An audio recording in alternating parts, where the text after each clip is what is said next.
Hi everyone, welcome to the shack.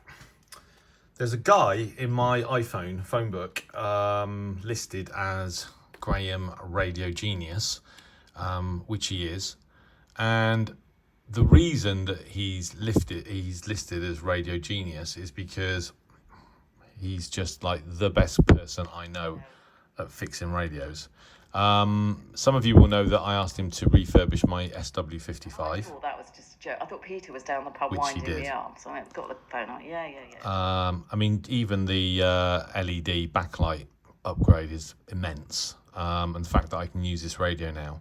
This radio died maybe 2 years ago, 2.5 years ago. I can't remember actually exactly, but just went to switch it on one day and it wouldn't go past the sort of calibration screen when it wouldn't power up.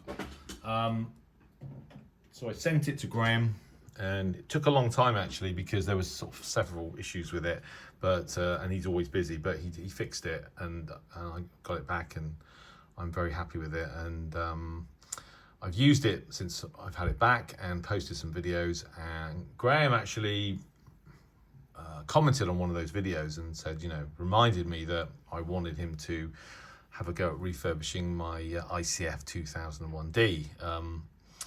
And I had meant to send it to him, but had forgotten.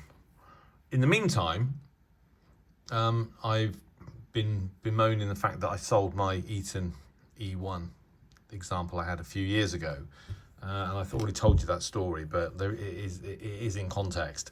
So a very kind chap sold me his Perseus SDR years ago. It probably had a sort of street value, put it that way, of £500 or £600, and he sold it to me for £200, which was amazing. And the reason he did that is because, one, he knew it would be going to a good home and I'd use it. The other caveat was that when I decided to sell my E1, I had to sell it to him, so I agreed. And being a man of my word, I then sort of felt pressurized really after a year or two had gone by. So in the end I thought, I'm going to have to sell it to him, even though I didn't want to sell it. So I sold it to him. I was slightly concerned about it because my example, which I bought from eBay, was in perfect condition. None of the issues with the rubberized casing. The screen was perfect. The LCD display was perfect. It was in perfect condition, and has been the best shortwave portable I've ever owned. Just pipping the Sony ICF-2001D to the post in terms of absolute sensitivity and selectivity. What made the E1 just that bit better, I think, was the passband tuning, which was so useful. The Sony obviously is brilliant in its own right, and it's very, very close in performance to the E1. But I think you have to give the gold medal to the E1. And once I'd sold the E1, I sort of found myself missing it from time to time, and particularly recently, I contacted Eton customer services and tried to figure out what was happening with the reboot, which, as we know, was a complete disaster for several sort of technical issues. And they confirmed that it's never coming back. So they tried to relaunch it, it didn't work. There are various issues, and it's never coming back. Now, somebody wrote on the channel, Dan I think it was, who said it's ancient news. Well, it might be ancient news to him, but it was not ancient news to me. And several other subs said the same thing. Weren't aware that the fact that the E1, well, they called it the elite satellite, didn't they? Got basically the boot and wasn't coming back. I didn't know, and lots of my subscribers didn't know. Dan knew. And then I sort of had a slight epiphany when I thought, well, I need to get another E1. So I suppose part of this video is, if you've got an Eton E1 and you want to sell it to somebody, can you sell it to me, please? Because I do want to buy another E1. In the meantime, it then made me realise, well, I've actually got a radio that's very, very similar in performance to the E1, and I don't ever use it, and that's the Sony ICF-2001D. Now, the reason I don't use mine is because it's got a few issues. It's got the error 3 issue, which is loss of power to the memory circuit, and I can't remember if that's only the two double A's in the smaller battery compartment, or it also includes the D cells. But half the time you pick it up and you lose audio and you get the error 3 message, part of the problem. The other part of the problem is that the backlight is horrific. And it does work actually, but it's even in pitch black, it's difficult to see. So, but if I not having an E1 to hand, if I pick this radio up and it's actually working properly, you've got something that's a very, very close approximation to it. So when Graham saw one of my videos using the SW55 that he'd repaired, and he reminded me, I thought, well, actually, that's a really good idea, because Graham had already offered to upgrade the backlight display to the to an LED upgrade, so it goes from rubbish to brilliant.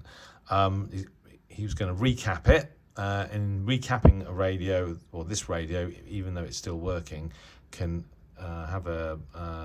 can improve the sensitivity. Excuse me.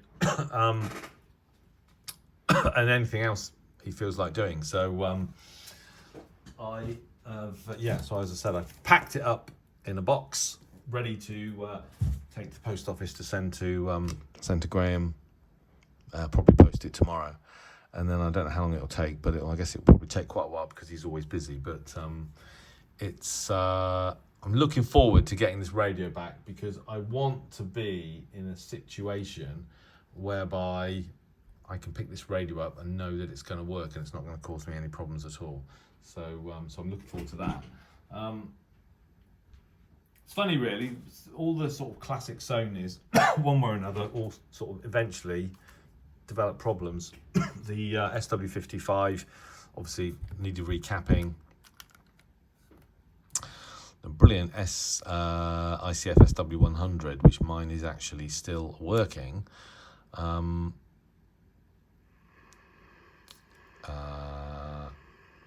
Let's go.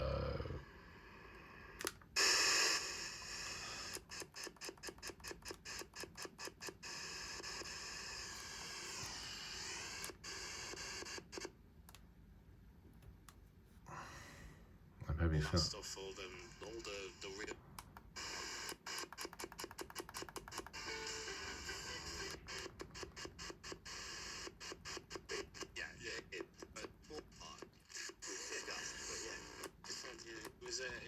It's a fun song for me because it's again the first time I've tried a brilliant little radio, and in some respects nearly as good as the 2001D. But the problem with this radio is that the battery compartment door usually fails after many years, because the spring on the other end is too large and it just pushes the batteries towards the battery compartment catch and breaks it eventually.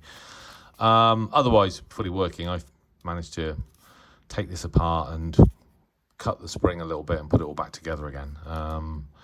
The other thing is the earlier models of this one's got the little notch cut out of the hinge here. Earlier versions didn't have that, and then after however many times you opened and closed it, the ribbon cable connecting this part of the radio to the main body used to break. So, an issue. So 2001D, an issue, but after 30 years, issue.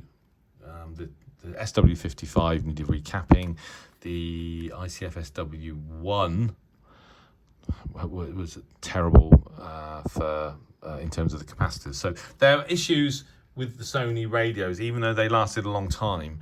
But you kind of forgive that because they were such brilliant designs, if you ignore the sort of manufacturing sort of defects or the component defects. And yeah, I feel the same way about the 2001D, really. So I'm looking forward to getting it back. I'm already looking forward to getting it back, even though I haven't sent it yet.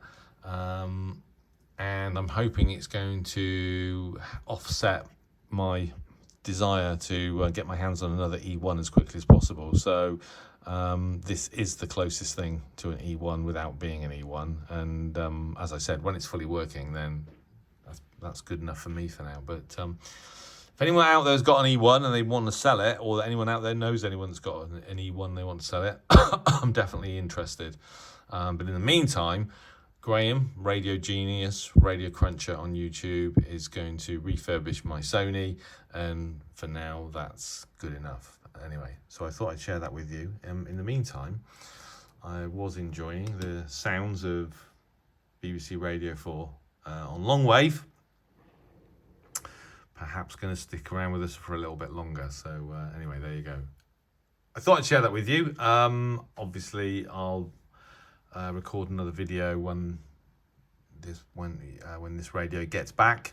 But for it to get back, I've got to send it first. So as I said, I'll be doing that tomorrow. Anyway, that's the story. Thanks for listening. Thanks for watching.